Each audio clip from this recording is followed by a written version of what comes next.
Hi friends, welcome to Kitchen Queen. இன்னைக்கு நம்ம பார்க்க போற ரெசிபி ஒரு நான்வெஜ் ஐட்டம் தான் சிக்கன் செமி கிரேவி. நம்ம எப்பவுமே பிரியாணிக்கு வந்து 65 அப்படி செய்றோம். நாளைக்கு கிறிஸ்மஸ் அதுவுமா இந்த மாதிரி நீங்க சிக்கன் செமி கிரேவி செஞ்சு பாருங்க. ரொம்பவே சுவையா இருக்கும். இது எப்படி செய்யறதுன்றது தான் இந்த வீடியோல நம்ம பார்க்க போறோம். வாங்க இப்போ வீடியோக்குள்ள போலாம்.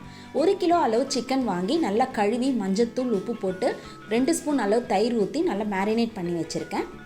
இப்போ நம்ம பாத்திரத்தில் 4 ஸ்பூன் அளவு நல்லெண்ணெய் சேர்த்துக்கலாம்.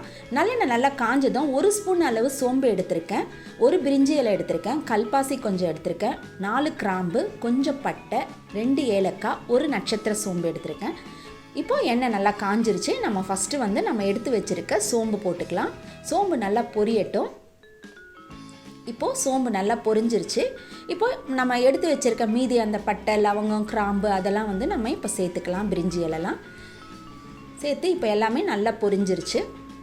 கொஞ்சமாக கருவேப்பிலை சேர்த்துக்கலாம். கருவேப்பிலை சேர்த்து நல்லா வதக்கி விடுங்க. நான் 1 கிலோ சிக்கன் எடுத்துருக்கிறதுனால 2 பெரிய பச்சை மிளகா கீரி போட்டிருக்கேன். போட்டு நல்லா வதக்கி விடுங்க. நல்லா 2 பெரிய வெங்காயம் இந்த மாதிரி நீள நீளமாக கட் பண்ணி வச்சுருக்கேன், அதை சேர்த்துக்கிறேன். வெங்காயம் நல்லா ப்ரௌனாக வதங்கணும்லாம் கிடையாது, நல்லா சாஃப்டாகி வதங்கினா போதும். இப்போது ஒரு 2லேருந்து 3 நிமிஷம் அந்த வெங்காயத்தை நல்லா வதக்கி விடுங்க. இப்போ வெங்காயம் வந்து வதங்கிருச்சு, நல்லா சாஃப்டாகி வந்துருச்சு பாருங்கள்.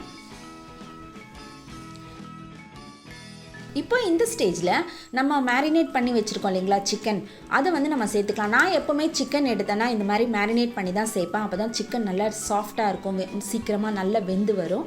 இப்போ சிக்கனை நான் சேர்த்துட்டு நல்லா கலந்து விட்டுருங்க. ஃபுல்லாக எல்லா பக்கமும் படுற மாதிரி நல்லா கலந்து விட்டுருங்க.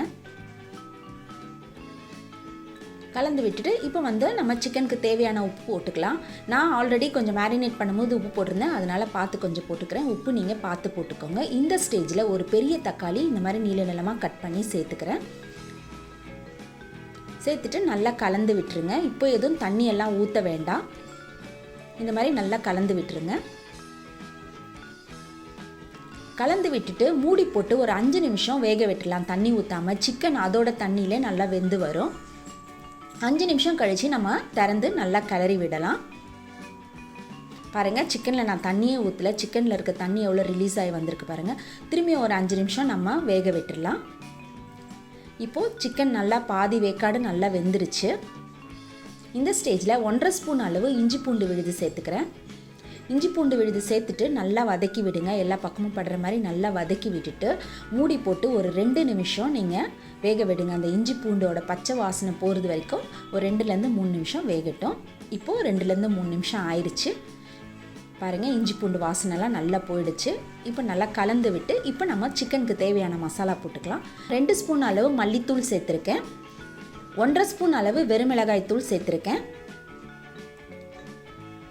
1 ஸ்பூன் அளவு மிளகுத்தூள், 3/4 ஸ்பூன் அளவு கரம் மசாலா, 1/4 ஸ்பூன் அளவு சீரகப்பொடி சேர்த்துட்டு எல்லாத்தையும் நல்லா கலந்து விட்டுருங்க. இந்த மசாலாவோடைய வாசனை நீங்கள் போடும்போதே நல்லா சூப்பராக நல்லா பார்க்க அவ்வளோ ஒரு அரோமா அவ்வளோ நல்லா இருக்கும். இந்த மாதிரி கலந்து விட்டுட்டு கொஞ்சமாக தண்ணி ஊற்றிக்கோங்க. ஏன்னா நம்ம இது செமி கிரேவி தான் பண்ண போகிறோம். உங்களுக்கு ரொம்ப ட்ரையாக வேணும்னா நீங்கள் தண்ணியே கூட சேர்க்க தேவையில்லை. கொஞ்சமாக தண்ணி சேர்த்துட்டு ஒரு 3 நிமிஷம் இந்த மாதிரி மூடி போட்டு வேக விட்டுருங்க. பாருங்கள், சிக்கன் எவ்வளோ சூப்பராக ரெடி ஆயிடுச்சு. எண்ணெய்லாம் பிரிஞ்சு வந்து நல்லாவே வெந்துருச்சு பாருங்கள். சிக்கனை பார்க்குறதுக்கே எவ்வளோ சூப்பராக யம்மியாக இருக்குது பார்த்தீங்களா. இப்போ வந்து நம்ம கடைசியாக நம்ம கருவேப்பிலையும் கொத்தமல்லியும் சேர்த்துட்டு மூடி வச்சோம்னா அதனுடைய வாசனைலாம் இறங்கி அது சாப்பிட்றதுக்கும் அவ்வளோ டேஸ்ட்டாக இருக்கும், வாசனையும் அவ்வளோ சூப்பராக இருக்கும் பாருங்கள். இப்போ எல்லாமே நல்லா ரெடி ஆகிடுச்சு. இப்போ நல்லா கலந்து விட்டு நீங்கள் சூடாக சர்வ் பண்ண வேண்டியதான். கண்டிப்பாக நீங்களும் இதை உங்கள் வீட்டில் செஞ்சு பாருங்கள். உங்களுடைய ஃபீட்பேக்கை என்னுடைய கமெண்ட் பாக்ஸில் போடுங்க. இந்த வீடியோ உங்களுக்கு ரொம்ப பிடிச்சிருந்ததுன்னா உங்கள் ஃப்ரெண்ட்ஸ் அண்ட் ரிலேட்டிவ்ஸ்க்கு ஷேர் பண்ணுங்கள், லைக் பண்ணுங்கள், கமெண்ட் பண்ணுங்கள். நம்ம பேஜை லைக் பண்ணாதவங்க கண்டிப்பாக லைக் பண்ணுங்கள். உங்களுடைய ஃபீட்பேக்கை எனக்கு கொடுங்க. மீண்டும் உங்களை அடுத்த ரெசிபியில் சந்திக்கிறேன். அன்டில் தென் பாய்.